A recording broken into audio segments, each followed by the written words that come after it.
It's payday. You open your banking app. $2,700 hits your account. For a second, it feels like progress. Then rent pulls out. Your car payment drafts, insurance, the electric bill, groceries, gas. By Tuesday, you're staring at $114. And you haven't done anything reckless. No vacations, no shopping sprees. Just life. You tell yourself you'll save next month, but next month looks exactly the same. This isn't a willpower problem. This is something nobody ever explained to you, and it's costing you your future.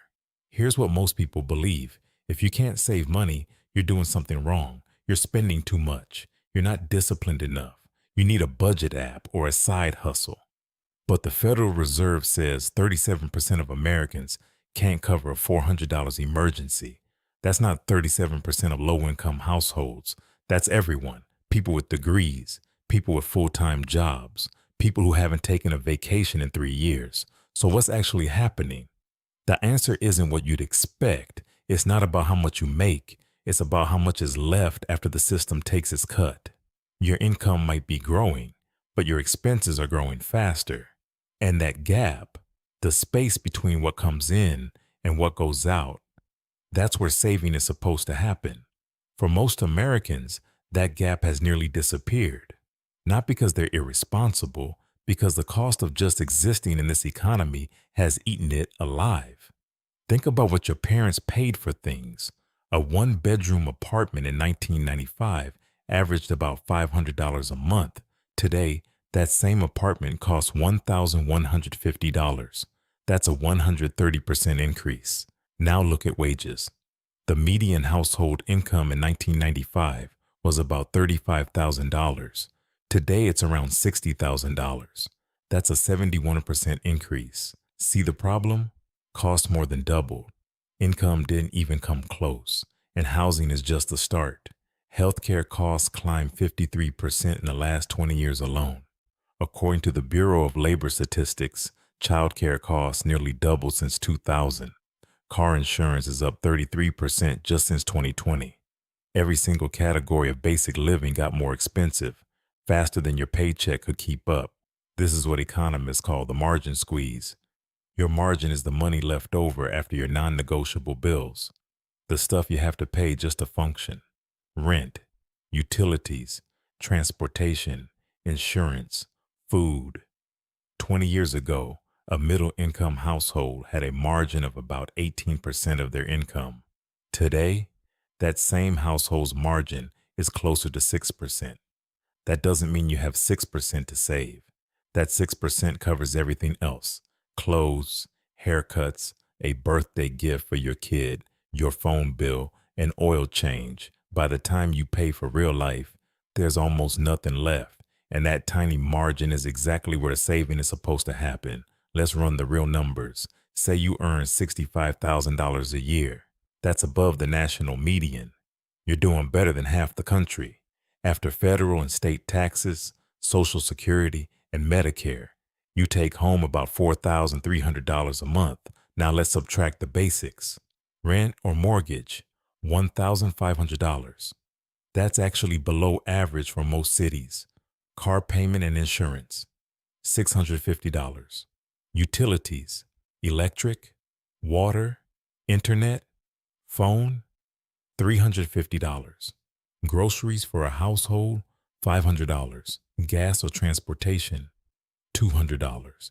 Health insurance, your share after your employer pays, $250. Minimum debt payments, student loans or a credit card, $300. That's $3,750 in non-negotiable expenses every single month. From your $4,300 take home, you have $550 left. But we're not done. You need a haircut. You need laundry detergent. Your kid needs shoes. You have a subscription or two. Maybe you eat out once a week, not luxury, just a $12 meal because you're exhausted. Those things add up to roughly $507 a month. That leaves you with $43. That's not a typo. A household earning $65,000 a year has roughly $43 left at the end of an average month. That's $1.43 a day to build wealth. to start an emergency fund, to invest, to plan for retirement, $1.43. And remember, this is someone earning more than most Americans. So when people say just save 10%, that's $430 a month. Where exactly is that supposed to come from? You'd need to skip groceries for a week or not pay your electric bill. The math doesn't lie. The margin isn't there. This is why 56% of Americans say they can't save at all, according to a bank rate survey from 2023. It's not because they're spending on luxuries. It's because the basics cost almost everything they earn. Here's what makes this worse. That $43 isn't just small. It's a target. Entire industries are built to capture that last bit of money before you can save it. Subscription companies know exactly what they're doing. They price services at $9.99 or $14.99, just low enough that you don't cancel. You might have 5 or 6 of them running right now. That's $60 to $90 a month you barely notice leaving. Auto pay is another tool. It was sold to you as convenience, but the real purpose is to make spending invisible. When the money leaves automatically, you don't feel it. And when you don't feel it, you don't fight it. Credit card companies are even more strategic. The average American household carries about $6,500 in credit card debt, according to TransUnion. At 22% interest, that costs roughly $1,400 a year in interest alone. That's money that goes nowhere. It doesn't buy you anything. It doesn't reduce your balance meaningfully. It just feeds the lender. Even your employer benefits from the current setup. When you're living paycheck to paycheck, you can't negotiate. You can't take risks. You can't leave a bad job. A worker with no savings is a worker who says yes to everything. The system doesn't need you to be broke. It just needs you to never have quite enough. And right now, it's working perfectly. Now you might be thinking, if the margin is that small, what's the point? Why even try? That's the most common reaction. And honestly, it makes sense. When the math feels impossible, doing nothing feels logical. But here's what that thinking misses. You don't need to save $400 a month to change your life. You need to save consistently, even small amounts, because small amounts plus time create something powerful. The goal isn't to fix everything overnight. The goal is to widen your margin by even 2 or 3%. Here's how. Step 1. Do a subscription audit this week.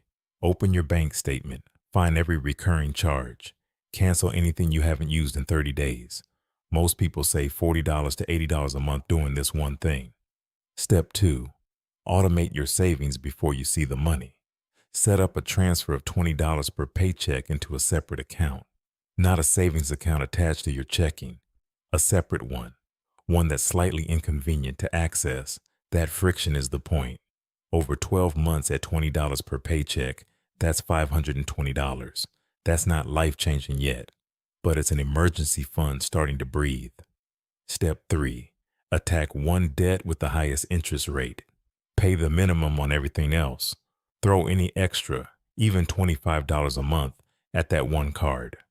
On a $2,000 balance at 22% interest, an extra $25 a month saves you $840 in interest and pays it off 2 years faster. These 3 steps won't make you rich, but they'll do something more important. They'll give you a margin again. Even if it's thin, it's yours. 2 people, same city, same job, same $65,000 salary, same $43 margin at the start. Person A keeps the default path. They pay minimums on their $6,500 credit card debt. They keep all their subscriptions running. They save nothing because the math feels pointless. After 5 years, person A has paid over $7,000 in credit card interest. Their debt barely moved because minimum payments mostly cover interest. They still have $5,800 on that card. Their savings account has $0. One car breakdown or medical bill puts them deeper in the hole. Person B does 3 things differently. They cancel $60 in subscriptions. They automate $20 every paycheck. They add $25 a month to their highest interest debt. After 5 years, Person B paid off that credit card completely 2 years ago. They saved $840 in interest they never had to pay. Their separate savings account has $2,600. And here's what the numbers don't capture. Person B sleeps better. Person B isn't panicking when the check engine light comes on. Person B can say no to overtime they don't want. They have options, same paycheck, same starting point, same city, same rent, same car. The only difference is that person B learned how the margin works and decided to protect it. 5 years from now, you'll be person A or person B. That choice starts this week. You've been told your whole life that saving is a character trait, that some people are just good with money and some people aren't. That's a lie. Saving is a margin problem, and the margin has been stolen from you slowly, over decades, by a system that profits when you have nothing left. This is not your fault. Nobody taught you this, but now you know. And knowing changes everything. You're not someone who's bad with money anymore. You're someone who finally sees how the math actually works. That's a completely different person, and that person builds wealth